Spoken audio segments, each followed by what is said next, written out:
సంక్షేమ పథకాలకు సంబంధించి అస్సలు నోరు మీద పట్ల. గ్యాస్ ఇచ్చాను, ఏడాదికి 3 సిలిండర్లు, మొదటి ఏడాది 1 సిలిండరే.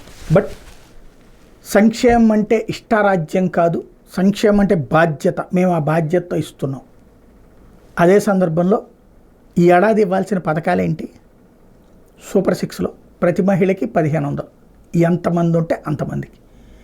ప్రతి పిల్లాడికి 15,000 రూపాయలు, ఎంతమంది పిల్లలు ఉంటే అంతమందికి. అట్లాగే ఏదైతే ఇక ఆ పథకాలన్నీ చెప్పుకుంటే ఇంటికి జగన్ 50,000 ఇస్తే మేము 1,00,000 రూపాయలు ఇస్తున్నాం అని చెప్పుకొచ్చారు. ఎవరికైనా ఏమైనా పడ్డయ్యా?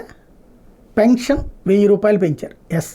బట్ పెన్షన్లు తొలగిస్తారు, లక్షలాది మంది తొలగిస్తారు. వాళ్ళే దొంగలు అంటారు, దొంగ పింఛన్దారులు అంటారు. రేషన్ టైంకి వచ్చేసేది, వాడు అమ్ముకున్నాడా కొనుక్కున్నాడా జనానికి అనవసరం, వచ్చేసినాయి. తినకపోతే డబ్బులు తీసుకున్నారు, తింటే తీసుకున్నారు. ఇప్పుడు బియ్యం ఆపేస్తున్నారు. ఎవరికైతే కొనుక్కునేవాళ్ళు లేకపోతే రేపు వీడికి అమ్మడానికి అవకాశం ఉండదు, లేదా డబ్బులు రావడానికి అవకాశం లేదు. కానీ ఇది రేషన్ మాఫియా. కొనుక్కునేవాడు అమ్మినవాడు ఇద్దరు దుర్మార్గులే. ఈ రూట్లో సాగిపోతుంది, తద్వారా అది పక్కకి వెళ్ళిపోతుంది. అట్లాగే ఈ ప్రతి మహిళకి 1500 నోరు మెదిపే పరిస్థితి లేదు. ఏడాది అయిపోతుంది, ఇప్పటికి 7 నెలలు అయిపోయింది. అసలు అది ఇస్తారో చెప్పరు, ఇవ్వరో చెప్పరు.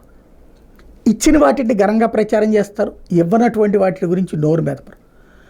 అడగడానికి ఇక్కడ ప్రతిపక్షం లేదు, అధికార పక్షానికి అనుకూలంగా ఉండే మీడియా నోరు మెదపదు.